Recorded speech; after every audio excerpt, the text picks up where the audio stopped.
Ao vivo lá em Porto Alegre, Silmar César Miller. Bom dia, Silmar.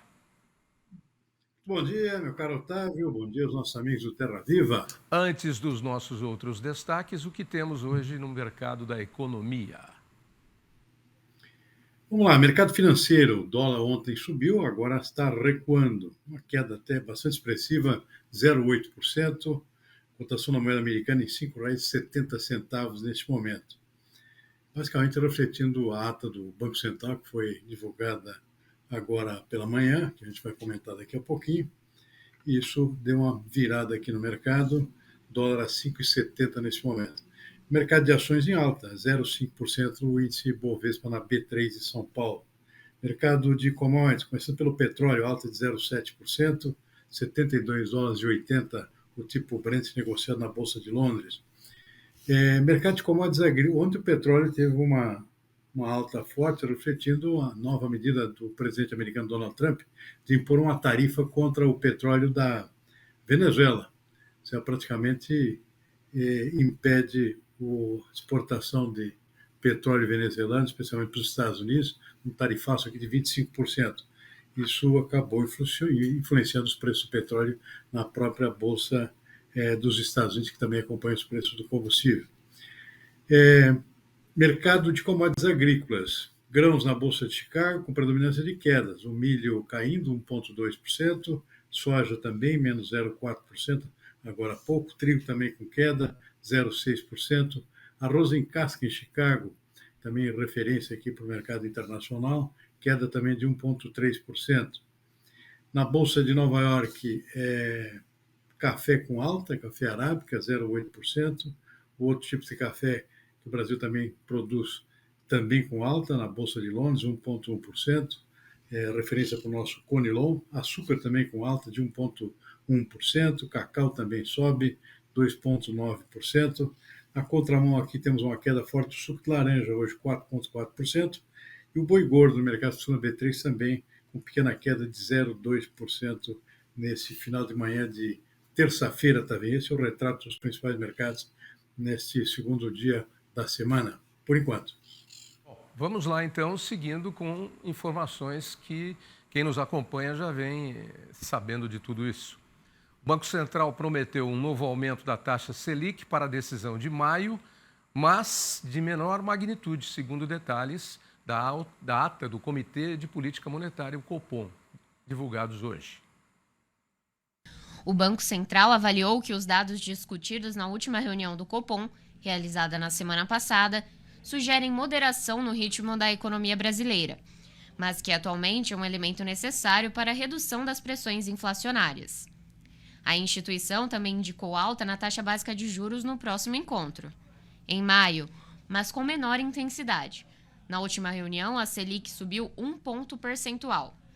Outro fator que deve influenciar as expectativas em inflação são as incertezas políticas e econômicas nos Estados Unidos, segundo o banco, principalmente em decorrência dos tarifaços do presidente norte-americano, Donald Trump. O cenário futuro para a inflação segue desafiador, de acordo com o documento, confirmando que a inflação acumulada em 12 meses deve permanecer acima do limite superior do intervalo de tolerância da meta por 6 meses consecutivos, contados desde janeiro deste ano, com o estouro da meta em junho. O Banco Central ainda manteve a avaliação feita em janeiro sobre a inflação dos alimentos, que deve se manter elevada. Por fim, a instituição reforçou o recado de que a percepção dos analistas econômicos sobre as contas públicas e a sustentabilidade da dívida seguiram impactando, de modo considerável, os preços do dólar, bolsa e juros futuros. Por fim, a instituição reforçou o recado de que a percepção dos analistas econômicos sobre as contas públicas e a sustentabilidade da dívida seguiram impactando, de modo considerável, os preços do dólar, bolsa e juros futuros. Bom, Silmar, a verdade é que é uma cesta de problemas aí de vários lados e que fizeram com que esses problemas fizeram com que o Banco Central mandasse uma cacetada aí na última Selic, 1 ponto, foi para 14,25, isso apavorou o mercado. Talvez essa seja uma tentativa de tranquilizar um pouco o mercado, mas os componentes que fazem esse momento delicado permanecem aí, à exceção de um. O preço dos alimentos, alguns a gente já vem cantando aqui, vem baixando. Arroz, feijão, carne, própria carne, o ovo também já está caindo de preço. E nós vamos ter outros produtos, independente daquele fuzuê todo e daquele escarcéu que o governo fez com uma série de medidas aí para tentar que os estados baixassem ICMS, zerassem sobre alguns produtos da cesta básica e também baixando tarifas de importação. Nenhuma dessas medidas apareceu no mercado e, como já era cantado em prosa e verso, por você inclusive, os preços dos alimentos iriam baixar e estão baixando, de alguns.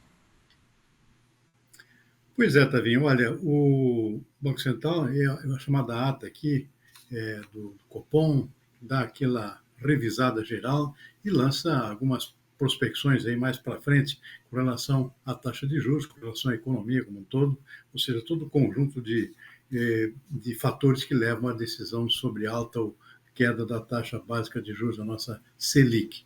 Ficou claro nesse comunicado que, além de mais um aumento, já estava mais ou menos precificado na próxima reunião do Copom, agora em maio, de 0,5% pelo menos, o Copom deixou aberta a possibilidade de mais aumentos lá para frente, ou seja, ficou a porta aberta e citou algumas razões para isso. Entre elas, a política econômica do presidente Donald Trump, nos Estados Unidos, com seus tarifaços lá que são altamente inflacionários para a economia americana, e isso tem condições de ser uma inflação exportável, digamos assim, pode atingir o Brasil também, de uma forma ou de outra, direta ou indiretamente. Então, isso é um alerta aqui contra a inflação global, ou seja, não só aqui a inflação brasileira, mas que acaba nos afetando de alguma forma. O Banco Central citou a questão dos alimentos, talvez aqui só como um alerta, porque, na verdade, você tem razão, a maior parte dos alimentos aqui básicos estão caindo de preço, então essa é uma boa notícia. Mas alertou bastante, isso eu chamo a atenção aqui, para algumas medidas novas do governo que são consideradas perigosas do ponto de vista da inflação, que são medidas estimulantes de consumo, de aumento de renda de forma artificial, com essas recentes medidas que estão sendo anunciadas pelo governo, de saque do FGTS, de empréstimo subsidiado para famílias de baixa renda, ou seja, uma série de medidas aqui que são populistas, é claro, tem o interesse aqui de revigorar a popularidade do presidente Lula, mas são altamente inflacionárias, potencialmente inflacionárias. Então, o Banco Central, nessa ata, chama atenção também para isso. Ou seja, não tem condições de baixar a guarda e começar a redução de taxa de juros. Muito longe disso, e até por conta da questão da responsabilidade fiscal do governo. Ou seja, cria medidas de expansão artificial de consumo e não faz o seu dever de casa, que é reduzir o seu próprio gasto, o gasto público, o seu orçamento. Pelo contrário, não é, também? Muito pelo contrário. Não fez a lição de casa, a gente faz a nossa. Em casa lá, a conta de luz vem alta, vamos apagando luz aí, vamos trocando por luz mais econômica, etc. e tal. Parece que o governo não faz a lição de casa e é o que todo mundo está cobrando, todos os setores. Bom, vamos para a viagem do presidente Lula. O presidente Lula destacou a queda na balança comercial com o Japão e defendeu medidas para ampliar o comércio entre os dois países. Lula, na sua viagem ao Japão e posteriormente ao Vietnã, também já no Japão, também falou sobre a possibilidade de exportação de etanol de milho para ajudar na redução do uso de combustíveis fósseis. Em 2011, o fluxo na balança comercial entre Brasil e Japão chegou a 17 bilhões de dólares. E hoje caiu para 11. Então, significa que, de pronto, a gente tem 6 bilhões para recuperar, sabe, nessa minha visita aqui. Obviamente que um comércio exterior é uma via de duas mãos. A gente tem que vender e a gente tem que comprar. E a gente tem que saber quais são as dificuldades que eles têm com relação ao Brasil e nós sabemos, sabe, o que a gente pode fazer para melhorar se a gente quer vender e também se a gente quer comprar. Eu lembro que, em 2008, eu era presidente da República, o Alckmin era governador do Estado. A gente recebeu do Japão uma quantidade enorme de empresários que queriam comprar usinas para produzir etanol, porque o Japão, naquela época, tinha tomado uma decisão de que iriam introduzir na gasolina aqui no Japão 3% de etanol, enquanto a gente misturava 25%. Eu sei, não deu. Eu e o Alckmin recebemos 98 visitas de empresários japoneses, sabe, que queriam produzir etanol. Não produziram etanol, não introduziram.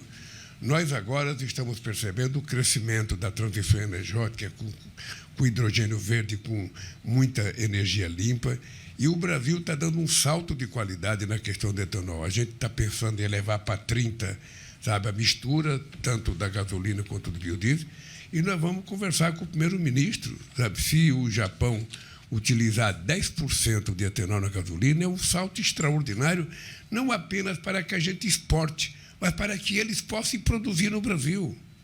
Não é só que a gente quer vender. Se tiver empresários japoneses que queiram fazer investimento no Brasil, sabe, em todas as regiões, ele pode fazer e fazer com que a gente mude efetivamente a matriz energética. Eu acho que o Brasil pode contribuir decisivamente para que o mundo diminua o uso de combustível fóssil e comece a introduzir, sabe, um comércio mais limpo para que a gente possa conquistar a credibilidade de ser o país que mais, sabe, tem uma produção de baixo carbono no Brasil. Então, nós vamos discutir muitos assuntos aqui e eu espero que a gente consiga convencer o Japão, sabe, das coisas que o Brasil tem de bom para negociar com o Japão. Bom, o presidente centrou aí no etanol de milho, né, numa tentativa de vender o produto para o Japão, mas a lista é muito mais extensa. Agora, o X da questão é, por que caiu tanto assim o déficit, a diferença no comércio Brasil-Japão, a favor do Japão, e nós perdendo aí a exportação de muitos produtos, Silmar? Há alguma explicação? Nada muito contundente. O Japão sempre teve uma presença muito forte aqui nas exportações do Brasil, país que exporta muita tecnologia, né, no maior forte do Brasil.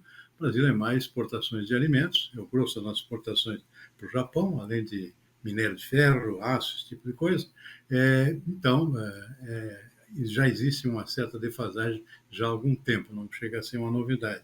O Brasil tem concentrado muito nas exportações na Ásia aqui dos produtos agrícolas aqui, mas em função da China. É o nosso grande mercado por lá. Então, em termos de Japão, o comércio ficou um tanto estagnado, digamos assim, nos últimos anos. Por isso mesmo, o presidente está lá no sentido de dar uma revigorada, especialmente nessa área em que existe a deficiência, que são de maiores compras de produtos do agro brasileiro pelo Japão, pelos japoneses. E aí entra esse foco aqui da viagem, que é abrir mercado exatamente para esse tipo de produto, começando pela carne bovina, também uma melhora nas exportações de carne de frango, suína também, produtos que o Japão já compra, na verdade, e, claro, a exploração também desse mercado ascendente aqui do Brasil, que é o de exportação de energia, né? Além do petróleo também, etanol, não só etanol de cana-de-açúcar, mas também o etanol de milho, que tem produção crescente aqui no Brasil. Então, vejo aí que tem futuro essa tentativa do governo de ampliar o comércio com o Japão, dar uma melhorada na nossa balança aqui, não necessariamente o Brasil criar um superávit, mas pelo menos dar uma equilibrada na balança comercial, usando exatamente produtos dos quais o Japão é deficiente, que é alimento. O Japão, um território muito pequeno, importa uma boa parte dos alimentos que consome, portanto o Brasil tem uma oportunidade grande exatamente nesse setor em que o país, nosso Brasil aqui, é mais forte, que é o agronegócio. Então essa é a oportunidade que está sendo aberta no Japão. Agora já se sabe, por exemplo, que a questão da carne bovina não é de resultado imediato. O próprio ministro da Agricultura já admitiu que é coisa lá para o ano que vem. Tem todo um processo burocrático, também sanitário, que os japoneses gostariam de dar uma conferida com muita tranquilidade antes disso, antes de qualquer abertura. Virão comitivas aqui para o Brasil para vistoriar frigorífico. Só depois o Japão realmente vai abrir o seu território lá para carne bovina brasileira. Eles são muito exigentes em termos de sanidade, têm prioridade as suas importações dos Estados Unidos e também da Austrália, tem já uma tradição longa de penetração no mercado japonês, então tem todo um processo pela frente aqui que não vai ser muito rápido não, mas possivelmente em 2026 estaremos sim começando a exportar carne bovina para o Japão, se tudo der certo daqui para frente. O Silmar, agora, sem dúvida alguma, o grande pulo do gato nessa viagem do presidente é a próxima etapa, que é o Vietnã, país que tem uma das taxas de crescimento mais altas no mundo hoje. Na Ásia é um fenômeno, mas é um país muito precário e que depende muito de infraestrutura a ser implantada no país, além de receber, importar aí alimentos e outros produtos. Em matéria de eletrônica ou outros equipamentos, os serviços, o Vietnã é bem servido porque está na Ásia. centro desse tipo de commodity. Agora, o Brasil pode aproveitar bem e aí nós podemos ter, sim, resultados até de curto prazo e mais ainda de médio e longo prazo. É um olho clínico bem afinado, né, com uma ótica afinada, a ida ao Vietnã. E lá dá para tratar de muita coisa, não só de alguns produtos. Sem dúvida. Inclusive, a mudança do relacionamento lá, de mais alto nível lá, que está sendo buscado nesse comércio entre os dois países. Mas já existe um grande fluxo comercial, tanto daqui para lá quanto de lá para cá. O Brasil tem exportado vários tipos de produtos para o Vietnã, tem importado bastante também, produtos novos, inclusive pescados, tem vindo do Vietnã, a gente vê nos supermercados aqui, alguns tipos de peixe que não tínhamos aqui, estão sendo importados do Vietnã. E estamos importando até café do Vietnã. O Vietnã é nosso concorrente em café robusta, né? É concorrente do nosso Conilon aqui. Mas, ultimamente, tem havido um fluxo entre os dois países bastante interessante, por conta de fatores geopolíticos globais, a gente já comentou isso aqui em outra oportunidade. Então, o Brasil, inclusive, importando café do Vietnã e, em alguns casos aqui, para atender mercados que o Brasil normalmente atende com o seu próprio produto. Então, esse fluxo de comércio tem aumentado e o presidente está indo lá agora para tentar dar um upgrade maior ainda no relacionamento dos dois países, porque o potencial é muito grande. É um país de grande população, tem melhorado bastante sua qualidade de vida, seu padrão aquisitivo também, tem aumentado bastante no Vietnã, e isso é uma oportunidade grande. Um país de grande população e um dos poucos que ainda tem grande potencial de crescimento no seu comércio com o Brasil.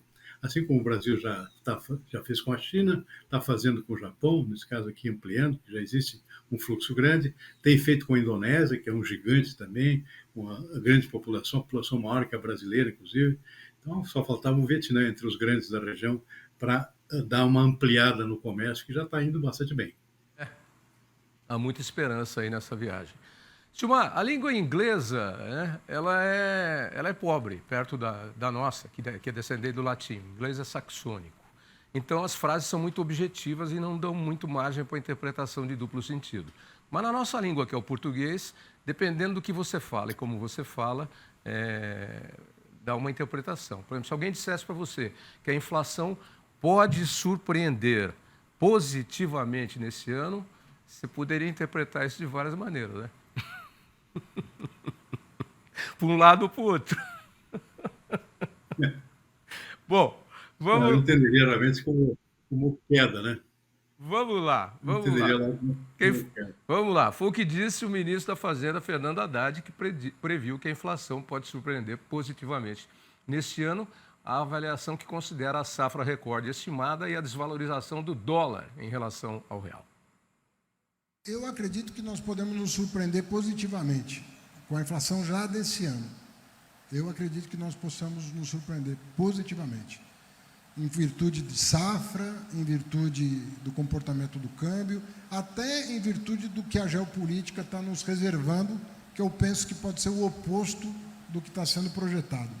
Nós tivemos muita dificuldade no ano passado com o FED, né? Quem acompanhou os debates sabe o seguinte: já no final de 2023, eu não vou dizer que era unanimidade, porque não existe isso, mas assim, havia uma percepção muito forte de que o FED começaria a cortar as taxas de juros nos Estados Unidos a partir de março, ou os mais pessimistas a partir de junho, com um orçamento de 150 pontos, era o que se dizia. Pois cortou só 50, não 150, e ainda com ameaças retóricas de ter que aumentar. Então, isso deu uma desorganizada geral. Todo mundo estava com um planejamento, imaginando uma coisa, e veio outra. O dólar se fortaleceu muito ano passado, no mundo inteiro, mais um pouco no Brasil. Agora, no Brasil, esse ano, começa a acomodar num patamar mais ou menos condizente com os nossos pares, acho que ainda está um pouquinho fora, mas mais ou menos condizente. Então, eu não acredito que essa má surpresa que nós tivemos o ano passado vai se repetir esse ano para o Brasil. Muitos componentes aí, o ministro está otimista. Agora, em relação ao Fed e às taxas de juros nos Estados Unidos, eu lembro que muitas vezes a gente comentou aqui que o que estava sendo feito lá não era o que estava sendo feito aqui, o que estava sendo feito aqui não era o que estava sendo feito lá. Então, tem sentido aí a comparação do ministro, analisando a movimentação dos economistas que cuidam do Banco Central americano, o Fed, Federal Reserve?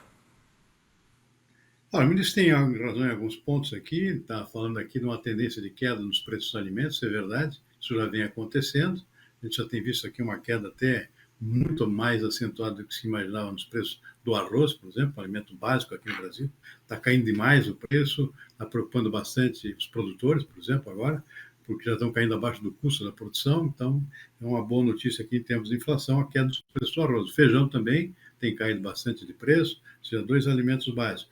Carnes também, ou seja, a carne bovina tem mostrado sinais de desaquecimento nesse mercado também, é uma forma mais lenta, é claro, do que o desejável do ponto de vista da inflação, mas tem acontecido. Agora, sobra alguns outros elementos aqui que são ainda imponderáveis e com tendência ainda de alta, que é o caso do café, por exemplo. O café tem uma influência também no índice da inflação, se mantém em patamares elevados, mas como a gente vê aqui, ou seja, vários alimentos aqui diminuindo o seu impacto na inflação. O ministro também fala que está havendo uma safra grande de grãos, soja, milho, por exemplo. Isso também contribui para uma certa estabilidade dos preços. O milho até tem subido, contrariamente à tendência, por conta de um certo vácuo aqui na produção dos Estados Unidos. Estão entre safra lá, então o preço do milho brasileiro tem subido mais. Outro fator que também tem impulsionado os preços internos aqui de alguns grãos, como é o caso do milho, a derivação de compras da China em vez de comprar dos Estados Unidos, por conta das tarifas que estão sendo impostas pelo presidente americano, tem derivado suas compras aqui no Brasil. Isso tem gerado uma expectativa de alta também dos preços do milho aqui, mas nada muito impacto. É favorável, como diz o ministro, em termos de alimentos, sem dúvida nenhuma.